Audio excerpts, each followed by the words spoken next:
Welcome to Team FastEddy and HPIBajaTutorials.com. Today we're going to take a look at and install the Turtle Racing gear plate onto an HPI Baja SS. The gear plate will fit on either the SS or the ready-to-run Baja. When you first get your package, go ahead and open it up, and what you're going to find inside are a couple of things. You're going to go ahead and see that your gear plate is in there. We'll go over the gear plate in just a moment. And there is your, of course, your Turtle Racing sticker, which is very, very important, as well as a sheet that tells you where to get your install directions, and a package that has 5 screws. And we'll go over all of these screws here in just a moment. At this point, we're going to go ahead and start our installation of the Turtle Racing gear plate. Let's go ahead and set the plate down. The first thing that we're going to do is go ahead and open up the bag of screws and place them into a parts dish or on your workbench, whichever may be. And there are a total of 5 screws. There's 2 cap screws, 2 flathead beveled screws, and 1 small button head screw. We're going to go ahead and start with the button head screw, and that button head screw is going to go into this small hole on the side of the plate next to the bearing. And what this screw does is the head of the screw goes over the bearing race and it holds the bearing in for additional security.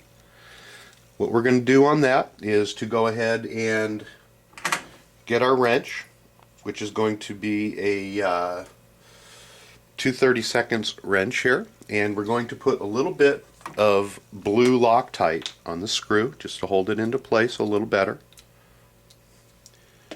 And we're going to go ahead and put that screw into the plate and snug it up.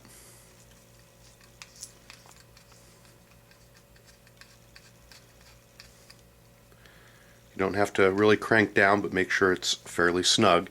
Going to get a close-up here, and you can see that the head of the screw just touches the outer race on the bearing, and it holds the bearing in place. At this point, we're going to go ahead and remove the rear wheel from our Baja. You can do it without removing the wheel, but it is a little bit easier if you do go ahead and pull that off. We're just going to put it right underneath the Baja, and sits right up there. Makes a good stable platform to work on. Let's go ahead and remove the cover. There's 2 cotter pins or body clips to take out of the back, and the cover will go ahead and pull right off. We're going to set those aside.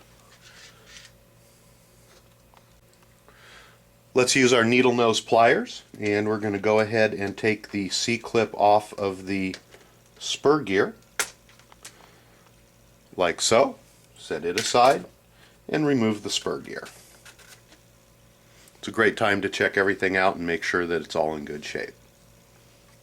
We're also going to go ahead and remove the plate cover and the spacer that is on the shaft.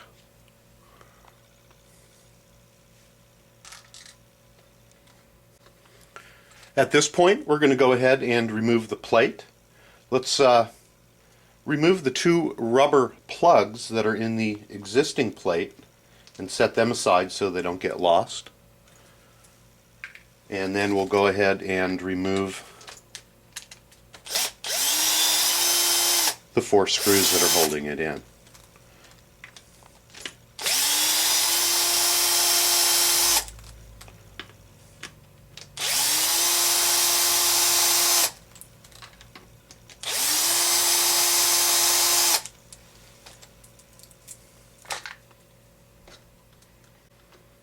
From here, we're going to go ahead and wiggle the existing plate, and it'll come off. And then we're going to go ahead and remove the 2 top screws off of the rear transmission plate. These are a rather long screw, and takes a while for them to come out. Go ahead and hold the bottom of the bearing holder on so it doesn't fall off while you're removing the screws. We're going to put the screws aside and then go ahead and drop the bearing holder down from the first piece. And we're going to set those aside because we're not going to be using them anymore. Let's go ahead and pull out the bearing and the top holder as well.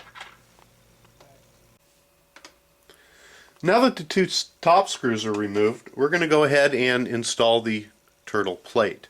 When you take a look at the plate, you're going to see the side with the bearing, and then you're also going to see the flat side. It installs with the side that has the bearing on it, goes to the inside, so the flat part will go to the outside. We're very simply going to slide the bearing over the shaft and slide the pinion portion over through the large hole. And it's going to take a little bit of work, but just use your thumbs and then work the plate on until it's fully seated. From here, we're going to go ahead and grab our two flathead or beveled screws, and we're going to go ahead and screw them into the holes that are on the side of the pinion. And we're just going to put them in. We're not going to tighten them up all the way yet. If your plate is moving, go ahead and make sure that it's fully seated again so that you don't bend the plate. It is important that it's fully seated. And we're just going to put those in lightly. And we're going to grab the two cap head screws, and we're going to use a little bit of Loctite on them. It is a metal to metal connection, so we're going to put a small amount of Loctite on them to keep them from backing out.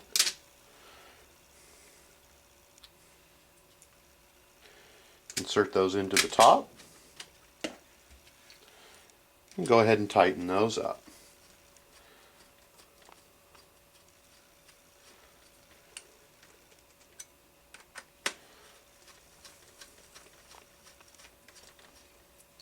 Once those are in and snug, go back over and re-tighten and snug up the two that are on the side.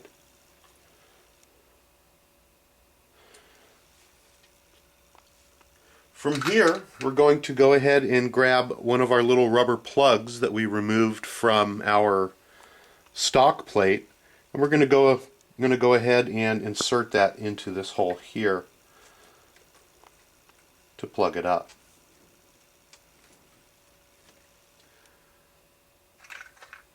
Let's go ahead and start to put everything back together now. We're going to go ahead and grab our spacer, slide it over.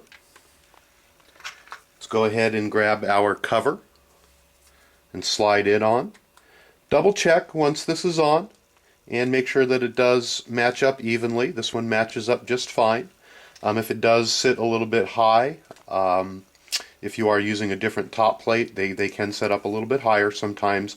Just sand off a little bit on the bottom until it sits evenly so that your cover fits. We're going to put our spur gear on next.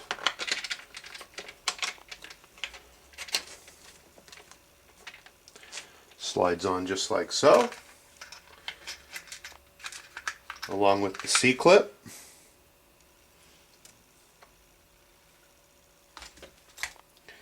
See if we can get this on in one shot. There we go, fits on just perfectly. Make sure everything's rotating smoothly. And then we can go ahead and put our cover back on. Don't forget your two little clips.